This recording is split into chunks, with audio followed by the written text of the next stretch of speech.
Bora lá, galera. Então vamos agora iniciar o nosso módulo 2. Até que enfim passamos do módulo 1, né? Espero que até aqui esteja sendo satisfatório, que você esteja aprendendo todos os conteúdos, beleza? E nesse módulo 2 a gente vai também partir com tudo. Todo mundo vai aprender, vai resolver questões e vai ficar afiado sobre todos os assuntos. Qualquer dúvida a gente tira lá no grupo do WhatsApp, beleza? E se também não quiser ver, não tirar dúvida no grupo do WhatsApp, você pode voltar à aula e rever de novo. Caso não tenha conseguido aprender, você pode perguntar lá no tira dúvida do WhatsApp, beleza? Então vamos lá. Vamos começar aqui.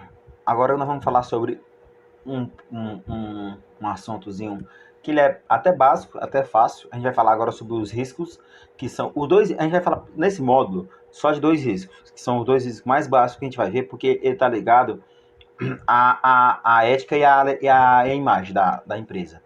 Então, por isso que a gente só vai falar desses dois riscos por enquanto. Mas no módulo 7 a gente vai falar de muitos riscos. Existem vários tipos de risco, beleza? Mas por enquanto, ó, a gente vai falar de risco legal e risco de imagem, beleza?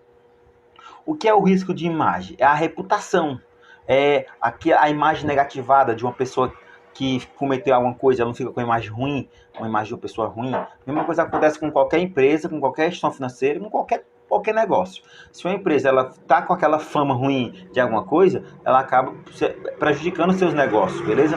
Então, por exemplo, vamos falar aqui que o risco de imagem refere-se ao impacto negativo da opinião pública sobre as operações, atividades da instituição. O risco de imagem pode danificar o negócio de uma instituição de muitas formas, influenciando, por exemplo, na queda do valor da ação, na perda do apoio da clientela e no desaparecimento de oportunidades de negócios. Exemplo, com a Operação Lava Jato, o valor das ações da Petrobras caiu de mais de 23, saiu de 23 em 2014, no início das denúncias contra a empresa, e chegou a pouco mais de R$ 4 no início de 2016. Olha o tamanho da oscilação que essa empresa teve por conta da imagem dela. Todos esses fatores estão atrelados a negócios mal feitos, ações desrespeitando a idosos, desrespeitando a imagem em relação a cadeirantes, qualquer coisa que a empresa faz, corrupção,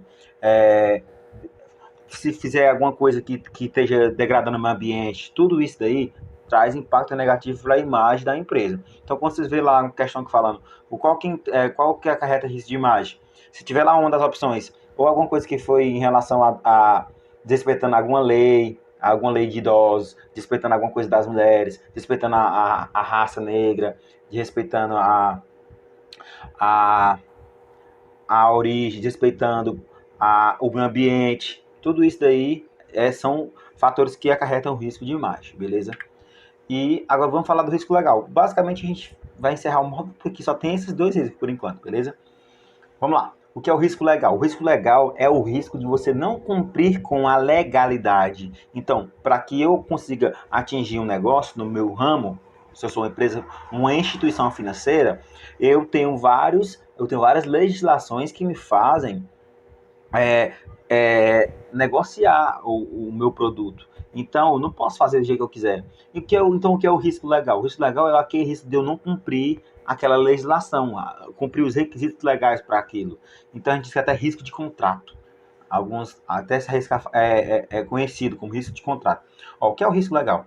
É o risco da perda devido à impossibilidade de executar os termos de um contrato, incluindo os riscos provenientes de documentação insuficiente. Então, por exemplo, eu posso aqui fazer um puta negócio aqui, vendi uma ação, vendi aqui um monte de produtos aqui, seguro. Aí quando foi na hora de assinar, a mulher foi embora. Eu esqueci de assinar. Eu vendi, foi negociado? Não. Então, por exemplo, se eu não tiver pegado, por exemplo, o telefone da mulher, não tem como não ligar para ela vir depois. Então, perdi o negócio. Então, o risco legal é isso, é o risco de eu não cumprir com o que a legislação me obriga. Certo. Falta de poderes de representantes na contraparte para assumir o compromisso ou desconhecimento de algum aspecto jurídico relevante, gerando a incapacidade de se implementar uma cobrança por falta de amparo legal. Então é isso, o que eu falei se resume nessa definição.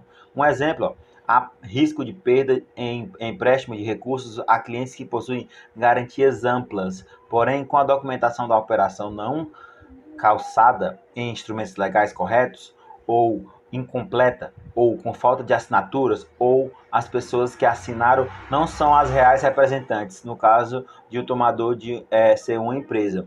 Então é isso, é não cumprir com o que a legislação manda. Se de alguma forma faltou algum requisito que a lei, é o risco que tu tá correndo, mano. É o risco que tu não se ligou que falta alguma coisa e aquele negócio não foi concretizado. Não é um ato jurídico perfeito. Então, vamos encerrar o nosso bloco agora, resolvendo as questõezinhas para fixar esse assunto e partir para o próximo bloco. Vamos lá, questão número 1. Uma empresa que teve problemas com a Lava Jato, teve afetado o seu risco, vamos lá responder. Sim, risco de imagem. Por quê? Porque nós estamos falando da reputação da empresa, né? Quando uma empresa está envolvida em um escândalo de corrupção, com certeza, a Lava Jato, que para quem não sabe, foi o escândalo o maior escândalo de corrupção do Brasil. Então, não tem nenhuma dúvida nessa questão, né? Vamos lá, questão número 2. O risco de perda quando a instituição não pode executar os termos de um contrato é conhecido como o quê? Quando ela não consegue cumprir os termos de um contrato, a legislação obrigou e ela não consegue cumprir aquele contrato. A gente chama isso de quê? Risco legal, beleza? Sem nenhuma dúvida também, questãozinha fácil, né? Agora vamos falar aqui. Número 3. É considerado risco legal. O que é o risco legal? Problema no aplicativo do banco? Não. Isso daqui é até um risco que a gente pode chamar de risco operacional, porque é o risco da execução da execução do meu negócio. Deixa eu dar um exemplo aqui, fora das instituições financeiras. Se eu trabalho com cargas, ou se eu trabalho com transporte de cargas, existe um risco de quando eu deslocar dessa cidade para outra cidade, o caminhão virar e derrubar toda a carga. Isso é um risco operacional. É o risco de eu não conseguir concluir minha operação. A mesma coisa acontece com qualquer negócio. Um banco, por exemplo, tem um aplicativo. Se eu fizer uma transferência e não chegar no celular da outra pessoa, não chegar na conta dela, isso é um risco operacional. Beleza? O não pagamento de uma dívida. O não pagamento de dívida, isso aqui é o risco de crédito. A gente vai falar tudo isso aqui lá no módulo 7. Não se preocupem, mas isso aqui não é risco legal. A flutuação de um valor do ativo. Isso aqui é risco de mercado. Risco de mercado é o risco que a gente está correndo dos preços ficar subindo e caindo e você não tem como controlar. Então, isso é o risco de mercado. Vocês vão ver também lá no módulo 7. Então, o foco sobrou a inadequação aos quesitos de legislação e processo. É isso. Você não conseguiu cumprir o que a lei manda, naquele devido processo legal. Então, você caiu no risco legal, beleza? Então, questãozinha fácil, né? Eu só quero falar que todos esses riscos vão ser explicados corretamente, com mais detalhes, lá no módulo 7. Eu só falei aqui porque estava na questão. Mas lá no módulo 7 a gente vai resolver isso melhor, beleza? Então, até o próximo bloco. Tchau.